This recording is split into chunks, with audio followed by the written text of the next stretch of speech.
Hello ladies and gentlemen, Safehouse here bringing to you the Bowl of Embers Hard, which is obviously Ifrit hard mode.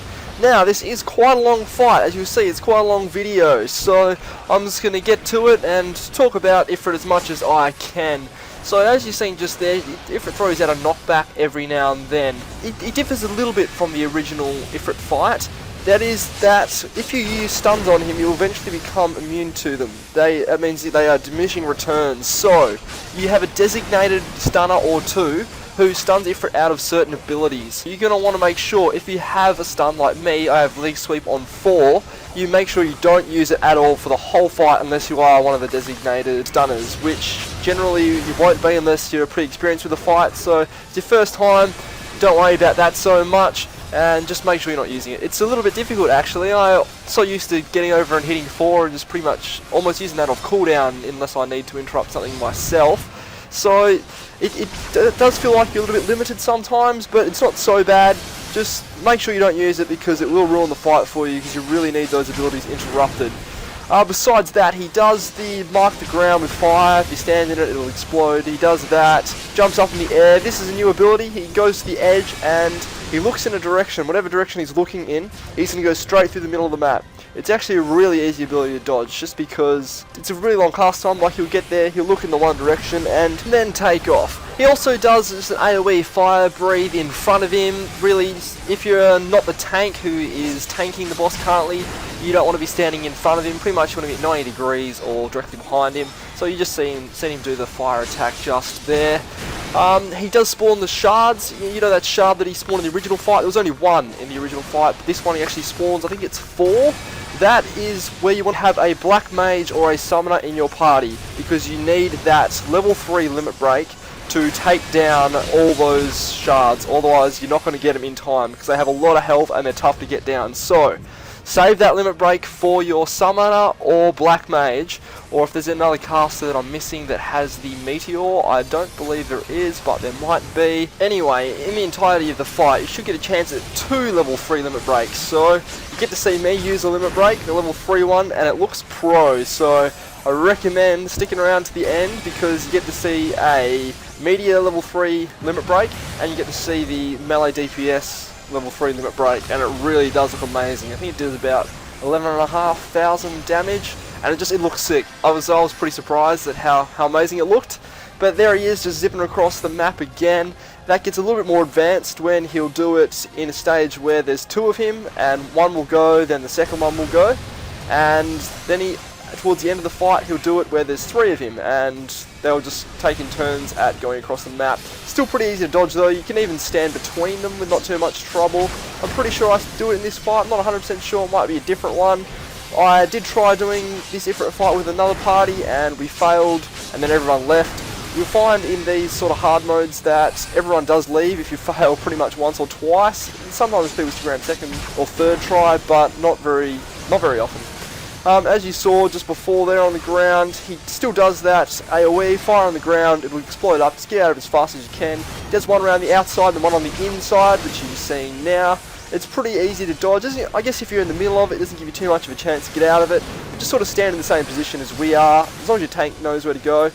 So now you're seeing the 2 little zippy Ifrits going across the map there.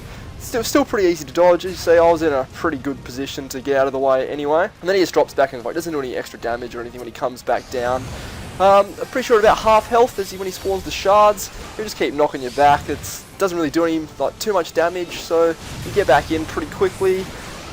Tanks, just make sure you've only got one person tanking. You're not trying to pull aggro off each other or anything, which can happen when you've got 2 tanks in a party. Just keep an eye on that enmity bar, which is the bar on the far left, just under your little icon that shows you what job you are, but I'm sure you guys already knew that. If not, just to make it super clear, it is the smallest bar on the far left where your party names and that are. So it's an important one to keep a track of, just to make sure you know who's got the aggro. And if you're a healer or a DPS, you can see if you're about to overtake the tank and pull aggro off him. As you can just see, the infernal nails have spawned. There does look to be 4 of them. This is where you want to throw down that level 3 limit break that we've got ready to go. So it's coming in now. So it looks pretty epic. That is a massive attack. And so it just destroys all of those infernal nails pretty quickly. So they're all low now. we just got to try and burn them down pretty quick, because this is when he jumps back up in the air, like you remember from the first fight, comes down, if the nails are still there, he's going to kill us. So it doesn't give you much time to get him down, so you need that limit break or you're screwed. So there you go, jumps down, knocks everyone down pretty low, but it would be a lot worse if he didn't get those nails down. So it's just back to DPSing him. He only does one phase of the nails, so you don't have to worry about that again. As you can see, our limit break just came back up. So I'm not really sure how that works, how it came up so quickly, but we do have it. So we save it though, we don't want to throw it out straight away, because we're not going to get another limit break in the time that we have left. So he's just jump back in the air. Here's the 3 zippy Ifrits this time. A few of our party members actually do get hit by this, but just make sure you don't get hit by it, because it's pretty easy to dodge, guys. I know you can get kind of stuck out a little bit if you're in the middle of all those 3, but it is a pretty easy one. You see it does a fair bit of damage.